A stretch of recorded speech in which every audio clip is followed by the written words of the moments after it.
It all started with a knock, but not the kind you expect on a quiet Saturday morning. This wasn't friendly. This was a frantic, heavy pounding that rattled through the wood of my cabin door like a war drum. I had been sitting on the porch, coffee in hand, enjoying the calm of the forest when the peace shattered. When I opened the door, there she stood. Karen. Yes, that Karen. Clipboard clutched like it was a weapon, eyes blazing with false authority, voice flat and commanding. "We need full access to the cabin today," she announced. "The HOA has scheduled a community retreat here. About 100 people will arrive by noon." For a moment, I thought she was joking. My coffee mug froze halfway to my lips. "Karen," I said slowly, "this is my private cabin." Nobody told me anything about a retreat, but she was ready, flipping through her clipboard like it was holy scripture.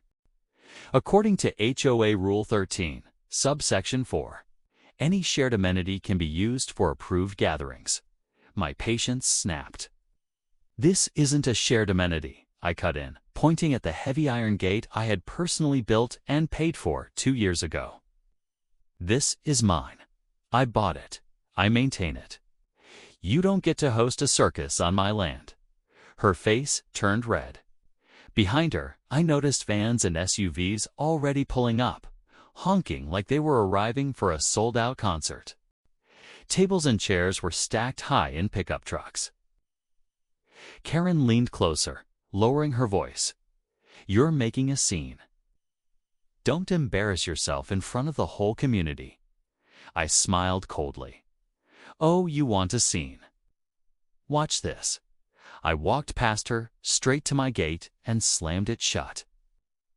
The iron bars locked once, then twice. Karen's jaw dropped. Her voice rose, cracking. "You can't just lock out the neighborhood." "Just did," I said, turning back toward the porch.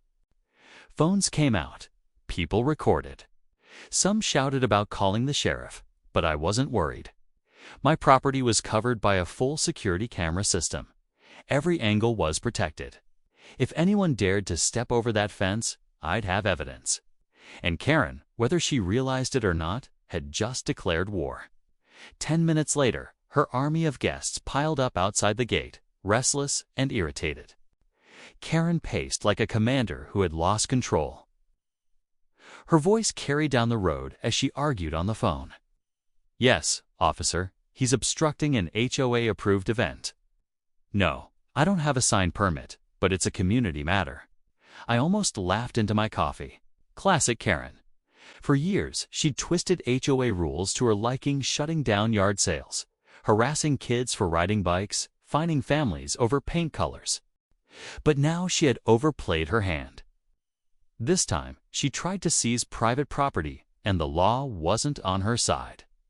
Sure enough, a sheriff's cruiser pulled up. Karen ran to him like he was her personal rescuer, pointing at me as though I was a fugitive. "There, he's locking us out of the retreat space." The deputy walked to the gate, calm and steady. "Sir, would you mind coming down here?" I strolled down, deed in hand. "Afternoon, officer. This is my land. I've got the paperwork to prove it." Karen shrieked. "He's exploiting the property. It's listed as common space." I handed the deputy my deed and boundary survey. "Not anymore. When I bought the cabin, I had it removed from HOA control. Independent, private, and documented." The deputy scanned the papers, then shrugged. "Ma'am, unless you've got a court order, he's in the right. You can't use this property without his permission." Karen's mouth fell open. Her guests murmured, their excitement curdling into disbelief. The deputy turned to me. "If anyone breaches this gate, call us immediately." "Will do," I said. Karen's grand plan collapsed. I knew her too well she wouldn't quit. The next morning, 3 letters were taped to my gate. A violation notice, a $500 per day fine, a demand to host a makeup retreat. I didn't even flinch. I tossed them into my wood stove and watched the flames eat them alive. But I wasn't reckless. I emailed the HOA board with every legal document, the purchase contract, the amendment from 2020, the boundary survey. My message was sharp. Any attempt to trespass on or claim authority over this property will be treated as harassment and pursued legally. Hours later, I got a reply. The board admitted my land was exempt and told Karen to stop immediately. They apologized for confusion. No, Karen wasn't confused. She was furious. I was proven right when a new post appeared on the community Facebook page. Community picnic rescheduled. Now at Daniel's retreat cabin. My name, my property. Posted as if it was free for the taking. I commented immediately. False information. This is private property. Anyone who shows up will be trespassing. 10 minutes later, the post vanished, but the damage was done. 3 nights later, my cameras lit up at 12:42 a.m. A black SUV pulled up. For people unloaded folding chairs and a canopy, sneaking around like thieves. I stormed down with my flashlight. "Hey," I shouted. "This is private property. What do you think you're doing?"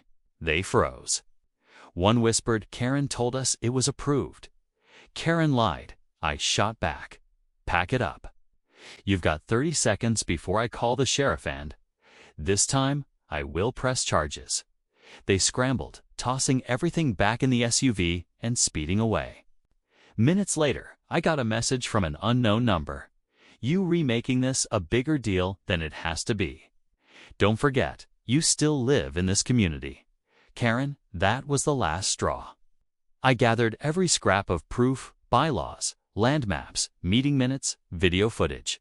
Her threatening text and sent it to the HOA's legal team. The next day, Mark, the HOA president, called me. His voice was tired. "Daniel, listen." Karen acted on her own. The board never approved any of this. We're holding an emergency meeting tonight to vote on removing her as event coordinator. That night, Karen arrived pale and furious. By the end of the meeting, she was stripped of her title. For a week, peace returned. But Karen wasn't done. One Sunday morning, she arrived with 2 strangers, one holding a banner, the other a camera. "We're filming a documentary," she declared smugly, "about how selfish people steal community spaces. This will be filmed right here at your gate." Technically, they stayed on the public road, but I knew her game spin her failure into propaganda. I gave them 10 seconds, then flipped a switch inside my cabin. A siren blared from the gate, echoing through the trees. Karen jumped. The cameraman nearly dropped his gear. "This is harassment," she screamed. "So is trespassing," I yelled back. "And the sheriff's already on the way." That was a bluff, but it worked. They fled in silence, faces red with defeat. 2 hours later, Mark knocked on my door. This time, he carried an official letter. The board had voted unanimously. No more community claims on my land.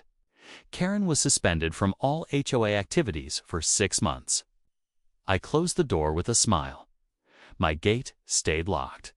My cabin stayed mine. And for once, Karen stayed quiet.